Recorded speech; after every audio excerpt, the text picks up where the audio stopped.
et bienvenue sur Rachel et ses drôles de maths. Deuxième jour du stage de CRPE, j'espère que vous êtes en forme. On va donc démarrer aujourd'hui par une séance, la séance donc numéro 3 du stage, qui est la séance sur les pourcentages. Alors, aujourd'hui on va parler de pourcentage. Donc comme d'habitude, je fais des rappels et on fait des exercices en parallèle. Je crois que certains ont décidé de faire les exercices à l'avance parce qu'ils ont trouvé que j'allais peut-être un peu trop vite hier. Aucun problème, ça n'est pas demandé, d'accord? Moi, ce que je vous demande, c'est de faire les exercices que je vous donne. En revanche, les exercices qui sont, par exemple, polis sur les pourcentages, si vous n'avez pas touché aux exercices, ça n'est pas grave, ce n'était pas à faire. Maintenant, ceux qui sont plus à l'aise de les faire à l'avance, parce que vous trouvez que je vais un peu vite, il n'y a pas de souci. Hein.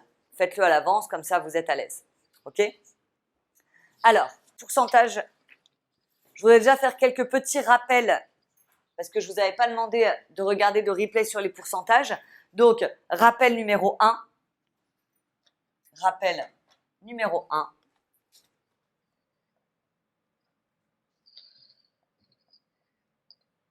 Comment appliquer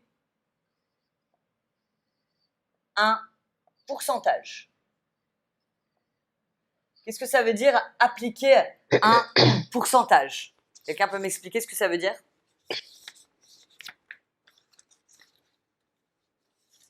Ça veut dire quoi appliquer un pourcentage? Par exemple, si je vous dis j'ai un paquet de bonbons, d'accord, de 300 bonbons, je suis très gourmande, d'accord, et dans ce paquet de 300 bonbons, il y a 20% de nounours, d'accord? Comment déterminer le nombre de nounours? Donc, le nombre de bonbons fois… Donc, dans un paquet de 300 bonbons, il y a 20% de nounours. Donc, 300 fois 20 divisé par 100. Ok, est-ce que tout le monde est d'accord avec Johanna? Johanna me dit 300 fois 20 sur 100. Vous êtes d'accord? Renaud, attention, pas d'augmentation et de diminution pour l'instant. On peut faire également 300 fois 0,80, ça fonctionne aussi. Là, non. Bon. Là, non, puisqu'on veut 20%. On n'est pas dans les augmentations et les diminutions. Là, je vous ai pas dit que j'augmentais ou je diminuais. J'ai 300 bonbons. Et sur les 300 bonbons, 20% sont des nounours. Combien y a-t-il de nounours? Donc là, vous avez juste à faire 20% de… Alors, je dis toujours à mes élèves que le 2, DE, en pourcentage, c'est un fois. Donc, on fait 20% de 300. Et ça, on le calcule à la calculatrice, ça nous fait 60 nounours, si je ne me trompe pas. Ça, c'est comment appliquer un pourcentage. D'accord? Deuxième rappel. Donc ça, c'était le rappel numéro 1. Rappel numéro 2. Comment calculer un pourcentage? Comment calculer un pourcentage? Je vous prends un autre exemple. Allez, je reprends les bonbons, je suis très gourmande, d'accord? Je reprends mon paquet de 300 bonbons, d'accord? Et sur les 300 bonbons, j'ai 37 coca, d'accord?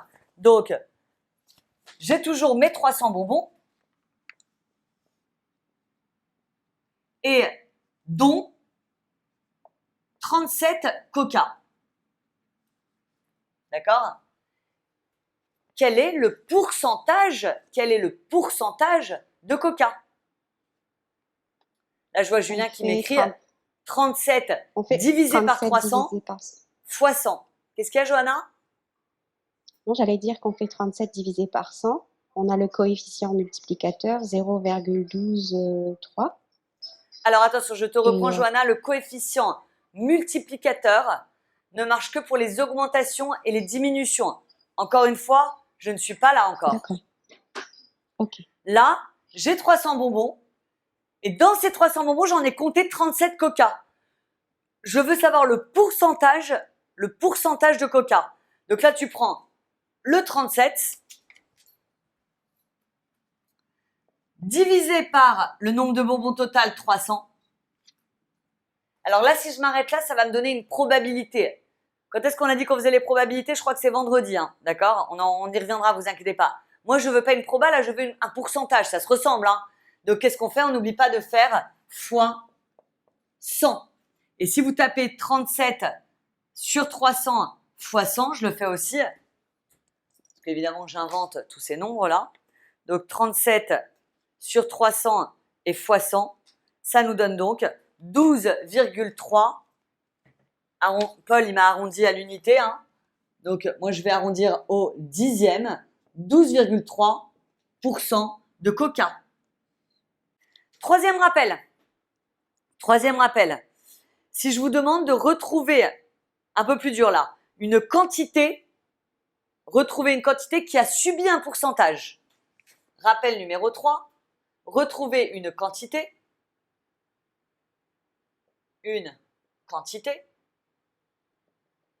qui a subi un pourcentage. Je vous donne un exemple. Alors attendez, on a pris les nounours, on a pris les coca, il y a quoi d'autre comme bonbons? Ceux qui ont des enfants doivent savoir. Les fraises. Allez, les fraises Tagada, d'accord? Donc, les fraises Tagada, ok. J'ai 45 fraises Tagada représente 14% de mon paquet de bonbons. Lisez bien la phrase. Ceux qui ont du mal en lecture, prenez bien votre temps. Quand je dis mal en lecture, ça veut dire qu'il y en a beaucoup qui foncent et qui lisent pas bien l'énoncé. Prenez votre temps. Vous avez 4 heures d'examen, c'est long. D'accord? 15 fraises représentent 14% de mon paquet complet. Combien y a-t-il de bonbons? Combien y a-t-il de bonbons? En tout.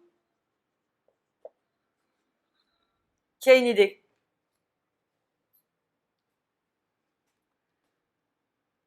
Alors Renaud me dit on fait un tableau. On peut faire un petit tableau, ouais. Comment on fait le tableau, Renaud? Comment on fait le tableau? Donc on fait un tableau en mettant que les 45 fraises représentent donc 14%. 45, ça représente, je mets comme 14%. Ça, 14%, je t'écoute. Hein. Ouais, 14%. Et en dessous du 14%, on met 100%. Exactement. Et on fait un produit en croix. Et en gros, point d'interrogation ici, c'est ça? Donc en gros, nous on veut le total. On sait que 45 représente 14, mais le total c'est 100%. Donc 100% représente quoi? Et là on se fait un petit produit en croix, et ça nous fait donc 45 fois 100, ça fois ça, divisé par 14. Vous pouvez dégager les pourcentages. Soit vous les mettez pour les deux, soit vous les enlevez pour les deux. Ça va s'annuler en quelque sorte. Et donc le calcul à faire, c'est 45 fois 100, c'est ce que m'avait dit Julien d'ailleurs, divisé par 14. Et ça nous fait donc, alors là pour le coup, Paul, là pour le coup, on est obligé d'arrondir parce que c'est un nombre de bonbons et moi je ne sais pas ce que c'est que des virgules de bonbons. Donc 321,4, comme c'est un 4, on reste à 321. Donc 321 environ bonbons. Bon là, il y a de quoi faire une bonne intoxication quand même. Hein. D'accord? Allez, c'était les rappels déjà pour démarrer. Vous prenez tous le polycopier et vous me faites, s'il vous plaît, le premier vrai faux, la première affirmation, affirmation numéro 1 de 2019, groupement 1. Ceux qui l'ont fait, vous m'attendez un tout petit peu, je laisse pas longtemps, vous savez, hein, je laisse 1 minute chrono, pas plus, pour ceux qui n'ont pas eu le temps de le chercher. D'accord? Puis vous prenez le temps de recopier, etc. À tout de suite. Alors, on se regarde ensemble. Les tableaux ci-dessous résument les productions par deux sociétés de deux types de tablettes, les tablettes Electrix et la tablette Electrix, et la tablette Tronix. Ok? Bon, j'ai un peu la flemme de recopier les tableaux. Affirmation 1. Pour l'ensemble des tablettes produites, la société 1 a le pourcentage d'appareils défectueux le plus faible. Donc en gros déjà, il faut qu'on trouve les pourcentages dans chaque cas, hein, de chaque société, de tablettes défectueuses. D'accord? Alors, moi ce que je vous propose de faire déjà, pour la société 1, société numéro 1. Vous avez 5% de tablettes Electrix, d'accord? Donc, 5%, il y en a combien en tout? Il y en a 2000. Donc, on a dit 5% de 2000. Ça nous donne 100. C'est la calculatrice qui bosse. Ensuite, on a également 2% de 7000 qui sont défectueuses. Ça nous en fait 140. Donc, en tout, on en a 240 défectueuses. Mais il y a combien de tablettes en tout? On a 240 défectueuses sur combien? Vous êtes avec moi? Il y a combien de tablettes dans la société numéro 1? Il y en a 9000. 7000 et 2000. Donc, pour avoir le pourcentage de défectueuses, il faut faire 240 sur 9000. Et on n'oublie pas de faire x 100. Et ça nous donne 2,67. Attention à tes arrondis, petit Sam. Il y avait marqué 6, 6, 6, 6, 6, 6, 6. Et il y avait un 7 après. Donc, du coup, attention, ça fait 67. Ok ? D'accord. C'est pas très grave, mais quand même. Donc ça, c'est le pourcentage de défectueuses dans la société 1.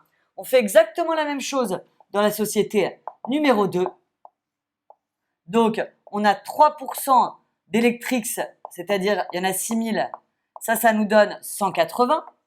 Il y en a 2% de 1000, ça nous donne 20. Si on fait la somme des deux, ça en fait 180 défectueuses. Or, en tout, on en a 180 divisé par 8000. Et on n'oublie pas de multiplier par 100. Pourquoi j'ai mis... Non, c'est 7000. Ça fait pas 200? 200, c'est 200. Bravo, bravo, bravo. 7000. Non, mais 200 de Ah, et défectueuses. 200. Oh là là! Je voulais juste vérifier que vous étiez avec moi comme vous étiez silencieux. Donc, évidemment, 180 plus 20, c'est 200. Et 6000 plus 1000, c'est 7000, n'importe quoi. Donc, 200 sur 7000 fois 100. Et ça nous donne donc 2,86%. Alors, qu'est-ce qu'on me disait? On me demandait si la société 1 avait un pourcentage d'appareils défectueux plus faible. Et la réponse est oui, c'est vrai. D'accord? Ça va tout le monde? C'était un bon échauffement, ça, hein? On se souhaite d'avoir ça, non, au concours quand même. Je trouve que c'est assez facile. Allez, on passe à un autre rappel. Là, vous aviez tous envie d'en faire parce que vous m'avez tous parlé de coefficients multiplicateurs, d'augmentation, de diminution. Alors, on va se faire un rappel là-dessus. Donc, rappel numéro 2. Rappel numéro... Non, pas le 2. J'en ai déjà fait plein des rappels. Rappel numéro 4, je crois. Rappel numéro 4. Oui, 4. Voilà. Augmentation et diminution. Augmentation et diminution. Alors, ça revient à quoi de subir une augmentation de T%? Si on nous dit qu'un article, qu'un truc, peu importe le truc, subit une augmentation de T%, ça revient à quoi? C'était fois 1 moins 100. Ah, bizarre. Une diminution, c'est 1 moins 100. Alors, on va commencer par l'augmentation de T%. 1 plus le pourcent sur 100. Voilà. Donc, il y a augmentation et diminution. Augmentation et diminution de T%. L'augmentation, ça revient à multiplier. Multiplier. D'où le mot coefficient multiplicateur. Multiplié par 1 plus T sur 100. Alors que diminuer, ça revient à multiplier par 1 moins T sur 100. Exemple. Si je prends un article qui coûte 120 €, d'accord? Il subit une augmentation de 24%. Quel est son nouveau prix? Dites-moi tout. Augmentation de 24%. Comment je fais? On fait 120, donc le prix initial, que l'on multiplie par 1 plus 24 sur 100.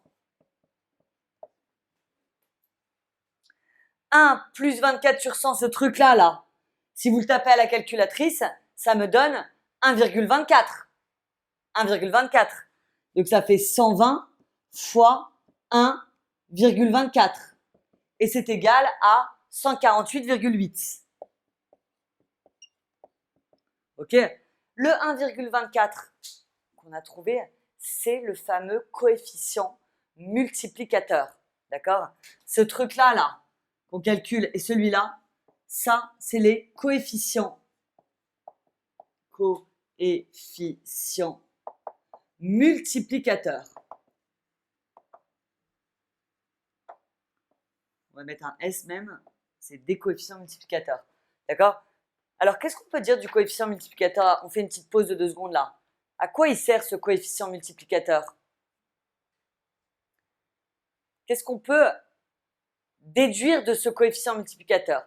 Si le coefficient multiplicateur est supérieur à 1, alors forcément, il s'agit d'une augmentation. Alors que si le coefficient multiplicateur est inférieur à 1, alors c'est forcément une diminution. Très bien, Renaud. D'accord? Donc, warning, si le CM est supérieur à 1, c'est obligatoirement une augmentation. Alors que si le CM est inférieur à 1, il s'agira d'une diminution. Ok? Je reviens sur mon exemple. Le même article à 120 €, il subit, allez, c'est les soldes, une diminution de 47%. Donc, quel est son prix final? On va prendre 120, qu'on va multiplier par 1 moins 47 sur 100. Alors, 1 moins 47 sur 100, ça fait quoi la calculatrice? Juste ça, là. Ça me donne quoi la calculatrice? Vas-y, Paul. 53. 0,53. Donc, ça fait 120 fois 0,53. Vous avez vu, coefficient inférieur à 1, c'est une diminution. Ok? Et ça, si vous le tapez à la calculatrice, 120 fois 0,53, ça vous donne 63,6 €. Voilà le prix après la diminution de 47%. Faites-moi l'exercice 2, s'il vous plaît. Là, vous pouvez le faire. Alors, 2018, groupement 1. Juste pour info, j'avais l'embarras du choix. Quand j'ai essayé de trouver des exercices sur les pourcentages dans les vrais-faux, il y en a quasiment tout le temps. D'accord? Donc, il faut que vous soyez vraiment à l'aise sur les pourcentages pour les vrais-faux. Ça tombe à chaque fois. 2 options pour celui-là. Soit ça vous rassure d'avoir un prix de départ. Dans ces cas-là, effectivement, vous pouvez prendre 100 et voir ce qui se passe. D'accord? Le plus joli, c'est quand même de prendre, je sais que ça va pas plaire à certains, X au lieu de 100. D'accord? Mais attention, ça marche aussi de prendre 100, mais c'est plus joli de prendre X. D'accord? Donc, on va prendre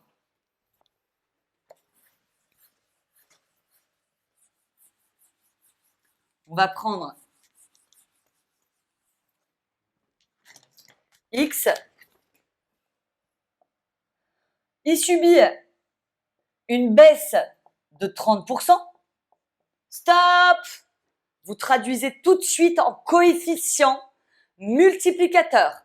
Vous ne laissez pas ce moins 30%. Donc, moins 30%, ça fait quoi? Ça fait fois 1 moins 30 sur 100, c'est-à-dire fois 0,7. Ok? Ensuite, il subit une hausse de 50%. Hausse de 50%, c'est-à-dire fois 1 plus 50%, ça fait 1,50. Et on regarde ce qu'on obtient. Donc, si vous faites 0,7 fois 1,5, ça va vous donner 1,05 x. Alors que si vous avez pris 100, vous allez obtenir 105. Ok? Bon, on a obtenu 1,05, ça c'est le coefficient multiplicateur global. Ok? Déjà, il est supérieur à 1, donc c'est une augmentation. Et une augmentation de combien de pourcents? Vous le voyez ici, hein, le petit 0,5. Si c'est 1,20, c'est une augmentation de 20. 1,2, 1,37, augmentation de 37. 1,05, on a une augmentation de 5%. L'affirmation est vraie. Alors, Naomi qui dit, on peut le rédiger comme ça. Moi, j'aurais été un peu plus cool quand même au cas où.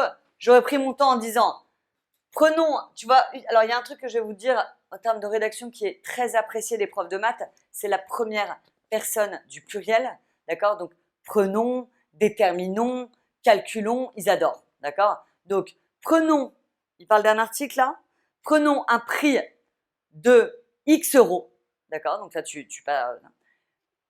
ensuite, tu te mets à la ligne, tu dis subir une baisse de 30%, subir une baisse de 30% revient à multiplier par 0,7. Subir une augmentation de 50% revient à multiplier par 1,5. D'accord? Ainsi, le prix final est de 1,05 x, d'où, et là vous mettez l'affirmation vraie. Ok? Faites-moi l'affirmation suivante. J'attends vos réponses. Allez, on corrige? Qu'est-ce qu'on nous dit là? On nous dit qu'on a, voilà, si des prix augmentent de 5% par an, ils auront plus que doublé en 15 ans. Attention, il y a eu des petites fautes là. Dis-moi ce qu'on doit faire, Julien.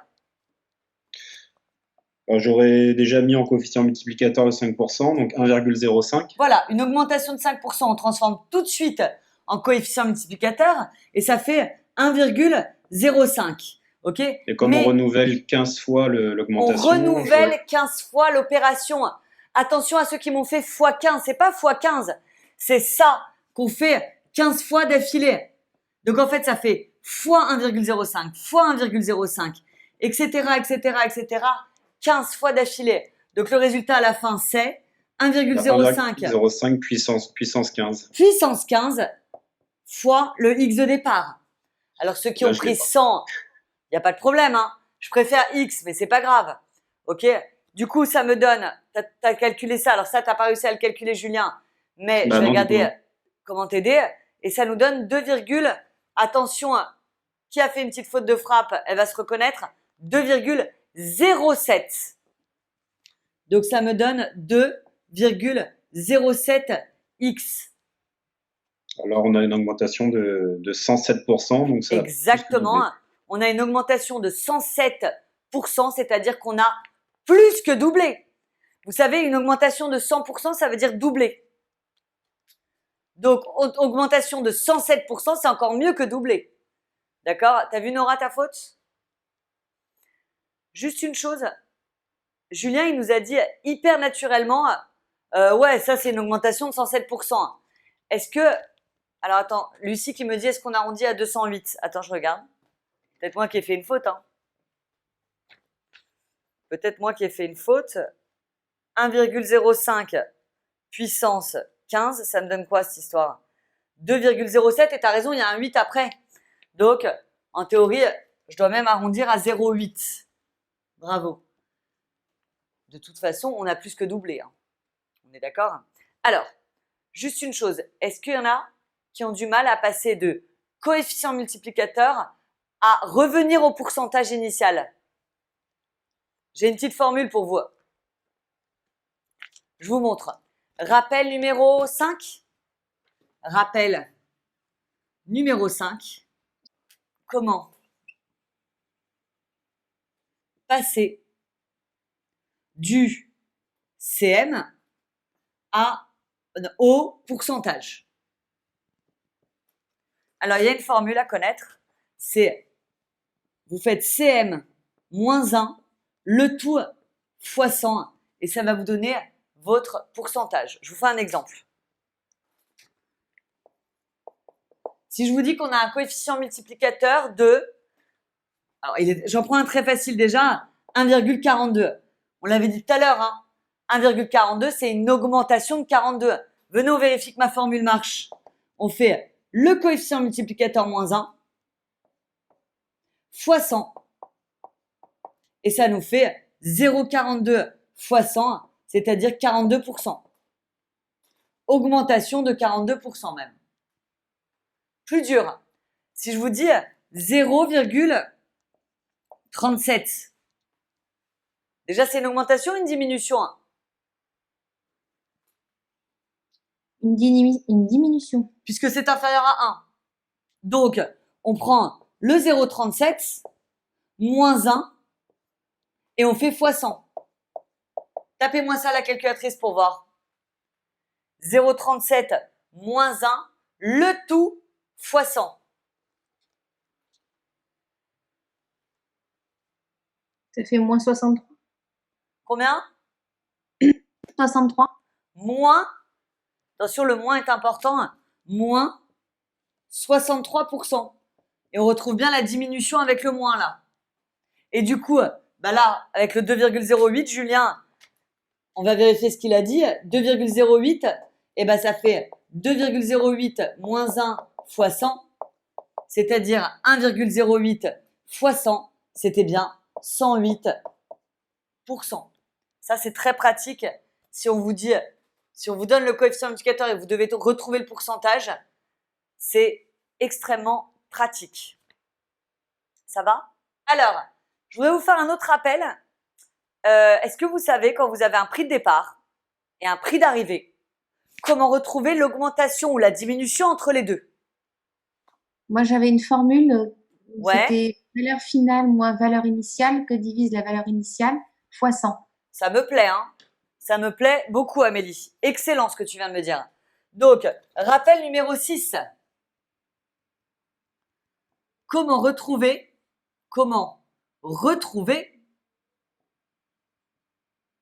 le pourcentage d'évolution? D'évolution. Pourquoi j'appelle ça le pourcentage d'évolution? Parce que ça peut être augmentation ou diminution. D'accord? Donc, vous allez avoir une valeur de départ. Valeur de départ. Je l'appelle VD. Vous allez avoir une valeur d'arrivée. Et entre les deux, on va vous dire qu'est-ce qui s'est passé en termes de pourcentage. D'accord? Eh bien, Amélie m'a dit la formule et elle me l'a dit parfaitement. Donc, on a une valeur de départ, on a une valeur d'arrivée. La formule, c'est valeur. Tu me l'as redit, Amélie? Alors, c'était Céline. Et alors, Ah, moi, pardon, Céline. c'est pas grave. Excuse-moi. Je dis valeur finale moins valeur initiale. Donc, du coup, c'est valeur D'arrivée. Oui, je peux écrire VF et VI, hein, si vous voulez. Voilà. Ce que vous préférez, hein. Je ne suis pas là pour vous perturber, hein. Alors, moi, j'ai fait ça. Je le dis, peut-être que ça peut faire un moyen mémotechnique pour des gens. C'est que le F dans l'alphabet est avant le I. Donc, du coup, je commence par mon F. Alors, c'est pour ça que j'ai fait avec cette formule-là. Bah, ça marche aussi avec A et D, cela dit. Mais oui, c'est vrai. Pardon, t'as raison, t'as raison. Valeur Voilà. finale moins valeur initiale. Ensuite, qu'est-ce que je fais, Céline? Je divise par la valeur initiale. Attention, je vais crier. Et je multiplie par 100. Voilà. Attention, je vais crier. Écoutez-moi bien. Valeur finale moins valeur initiale sur la valeur initiale. Pourquoi je crie? Combien d'élèves me font cette faute de taper à la calculatrice valeur finale moins valeur initiale divisé par valeur initiale, et là c'est la catastrophe. Vous voyez la catastrophe ou pas? La calculatrice, qu'est-ce qu'elle va prendre en priorité? La division. Donc elle va vous faire ça. Ok? Donc merci Julien. Parenthèse. D'accord? C'est hyper important. Donc on met des parenthèses ici. On divise par la valeur initiale et le résultat fois 100. Ok? On se fait un exemple.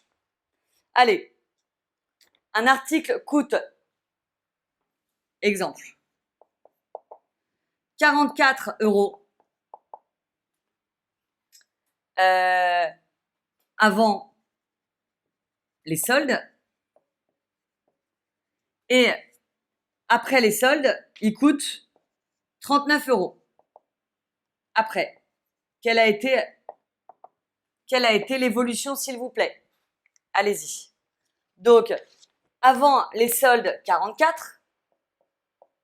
Après les soldes, 39. Et la question, c'est qu'est-ce qui s'est passé entre les deux? Valeur finale, 39, moins valeur initiale, 44, sur valeur initiale, 44, fois 100. Et comme je vous ai demandé d'arrondir au dixième, ça me fait donc moins 11,4%. Et on est fiers, donc on encadre.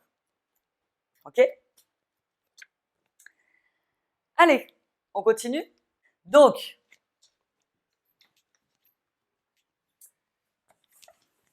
je voudrais faire un dernier rappel, mais là, c'est un rappel qui, en fait, anticipe le chapitre d'après, qui est géométrie plane. D'accord? Je voudrais juste qu'on fasse un rappel, qui est un peu hors sujet, en fait, hein, mais un rappel sur périmètre et R. Ça fait jamais de mal, hein? Ouais. Alors, rappel numéro, je vais même pas lui donner de numéro parce qu'en fait, il est hors sujet. D'accord? Un petit rappel sur périmètre et R. Périmètre et R. Très important, ça, au programme des CRPE. Alors, c'est quoi le périmètre? C'est quoi un périmètre? De manière générale, c'est quoi? Le contour. C'est le contour. D'accord? Et l'air, c'est la surface à l'intérieur. D'accord? Alors, on a quoi comme figure à connaître? En géométrie plane, il y a Le carré. le carré. De côté, on va mettre A. On a le rectangle, donc ça c'est le carré. On a le rectangle avec une longueur et une largeur. Quoi d'autre? Le cercle. On a le cercle de centre O et de rayon R. Quoi Le d'autre? triangle. On a le triangle. J'essaie de faire un triangle quelconque. Ok? Le trapèze, non? Alors, trapèze, ça va être dans la famille. Je vais faire un énorme rappel sur les quadrilatères dans la partie 2 du cours d'aujourd'hui. Ah, Donc, il n'y a pas à connaître l'aire d'un trapèze. Autre chose? Le parallélogramme. Parallélogramme, il n'y a pas non plus à Aussi. connaître l'aire. Au niveau des périmètres et R, voilà les 4 figures à maîtriser. Ok? Donc, périmètre, on y va. Périmètre d'un carré, quelqu'un active son micro tout de suite. C'est le plus facile, ça. Côté au carré? Ah, périmètre, t'es sûr? Ah non, 4A. pardon. 4A, pardon. Voilà, 4 fois le côté.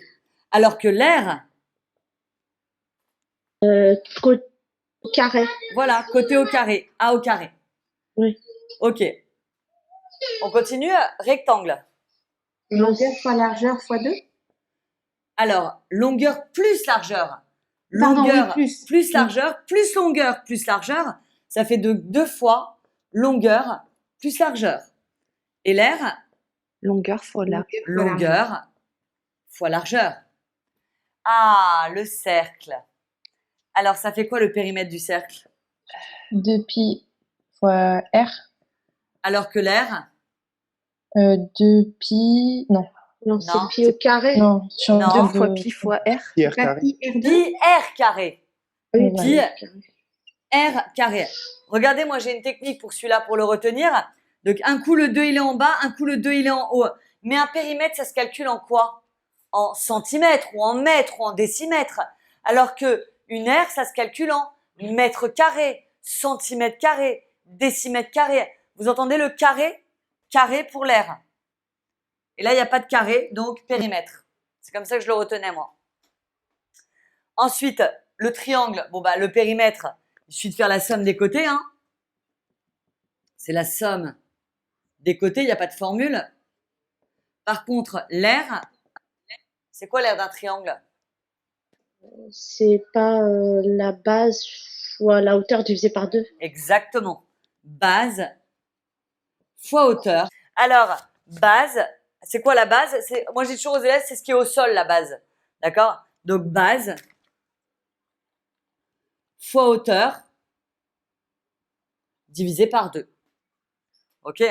Donc, c'était le petit rappel. Ça me permet d'anticiper sur le cours numéro 2. Hein, ça fait jamais de mal de faire ce petit rappel-là pour la suite. Alors, du coup, je vous laisse 1 minute, allez, 1 minute chrono, 2 minutes, je suis gentille, pour faire le dernier petit vrai-faux, s'il vous plaît. Vous en avez 2. Allez-y, à vous de jouer. Alors, on réduit respectivement la largeur et la longueur d'un rectangle de 20% et de 10%. OK? On va déjà regarder ça. Moi, tu sais ce que je vous conseille, c'est de vous faire un petit dessin pour visualiser les choses. Regardez. On a un rectangle. À la base, ça fait quoi un rectangle? C'est longueur fois largeur. OK? Bon. Et on réduit la largeur, donc elle, on la réduit de 20%. Donc, et qu'est-ce qu'on fait et l'autre, on réduit aussi voilà, donc il va être un peu plus petit. OK? Donc, ça veut dire quoi réduire de 20%? Réduire de 20%, ça veut dire multiplier par 1 moins 20 sur 100. Oui, ça, j'ai compris ça, en fait. Et ça fait quoi 1 moins 20 sur 100 à la calculatrice, petit Sam? 0,8. OK. Donc, la nouvelle largeur, c'est 0,8 L. X. Ah, X, L, OK? L pour largeur. oui. On va faire pareil avec la longueur maintenant. La longueur, à la base, je l'ai appelée grand L, et elle subit une diminution cette fois-ci de 10%, petit Sam. Donc, ça fait quoi? 0,9. 0,9. 0,9, grand L. OK. Maintenant, on regarde l'affirmation. L'aire du rectangle ainsi obtenu. Stop. R. On me dit R, je pense à ma formule. Longueur fois largeur. Ça fois ça. Ça fois ça. Ça fait donc, pour trouver l'aire à l'intérieur, on fait 0,9 grand L fois 0,8 petit L. 0,9 fois 0,8, si tu le tapes à la calculatrice, ça te fait 0,72. Donc, ça te fait que l'aire est égal à 0,72 grand L fois petit L. Grand L fois petit L. OK? À la base, l'aire de base, c'était quoi son aire? Grand L fois petit L. Et il est devenu 0,72 grand L fois petit L. Attendez, comment on fait pour passer du coefficient multiplicateur au pourcentage?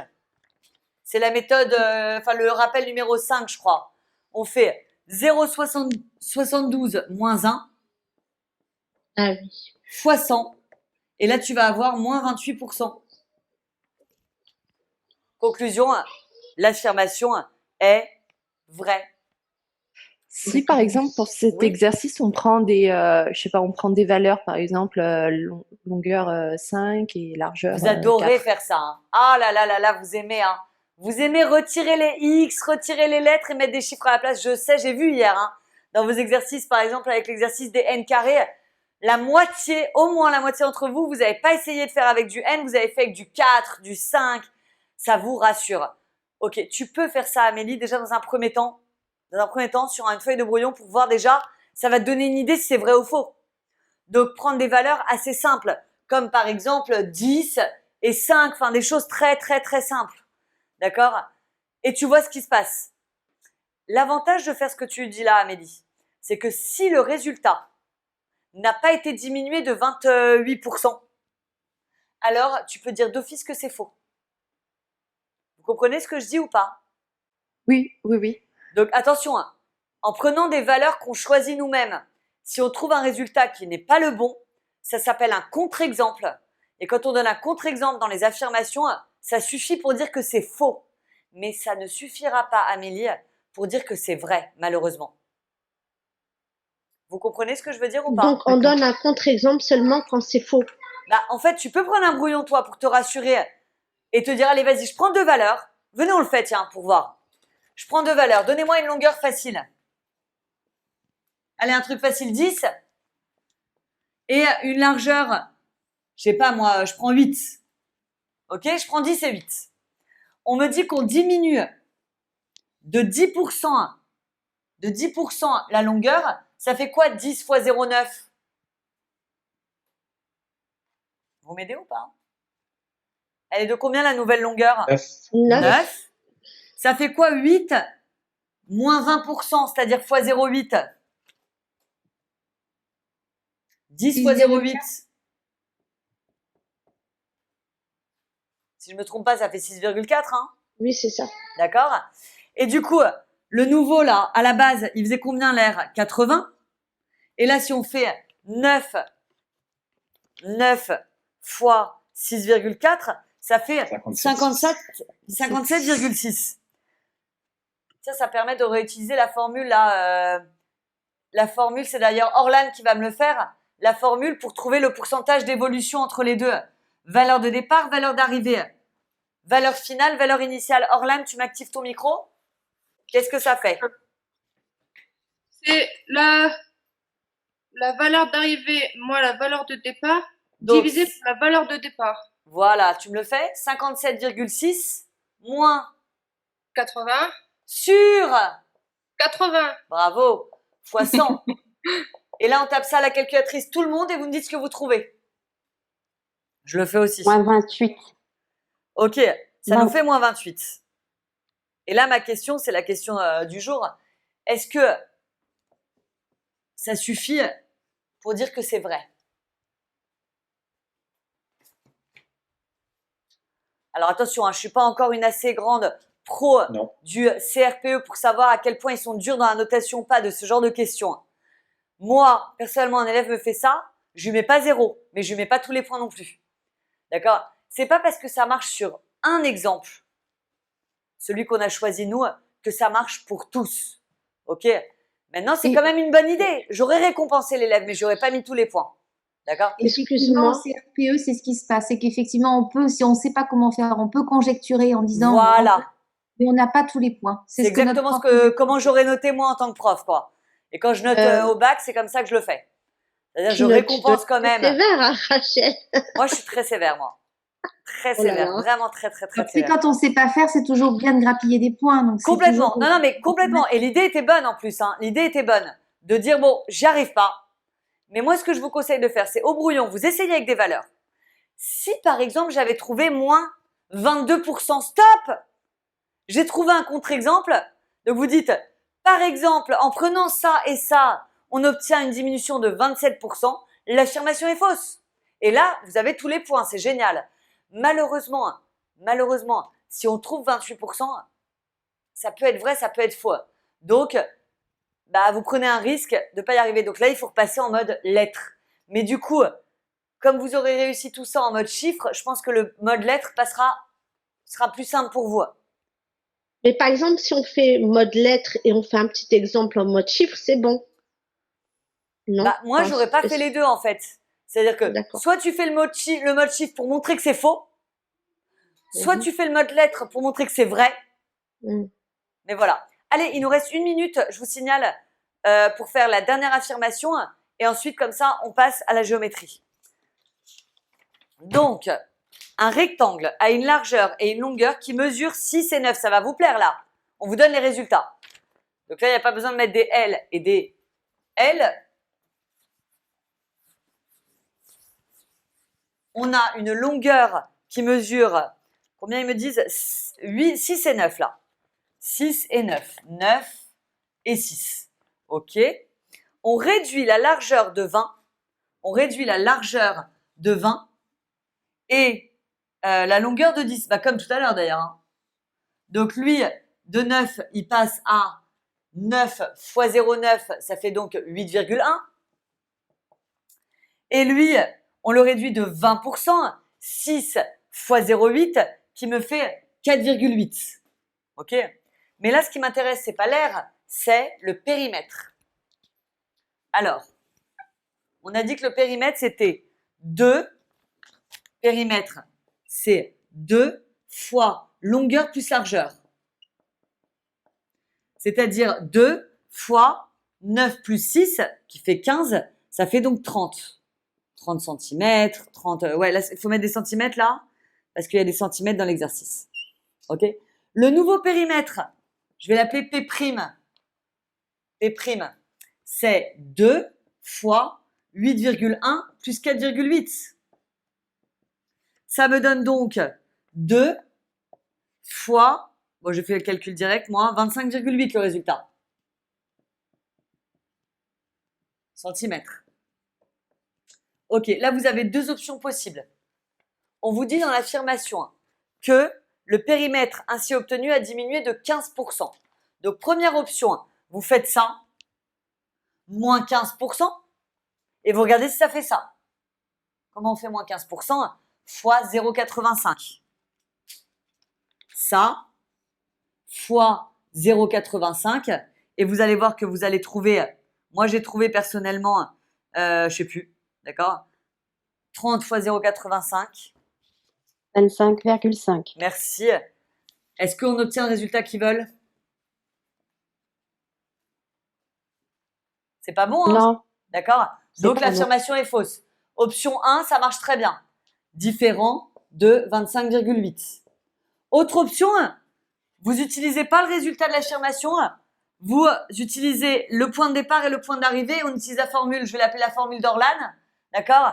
Valeur d'arrivée, 25,8, moins valeur de départ, 30 sur 30, fois 100, et on regarde ce que ça donne. Moins Et là, 14%. moins 14%, c'est-à-dire pas 15%. Commencez pas à me dire « Oh, mais Rachel, ça va, c'est pareil, 14 et 15. » C'est pas pareil. Précision. D'accord ?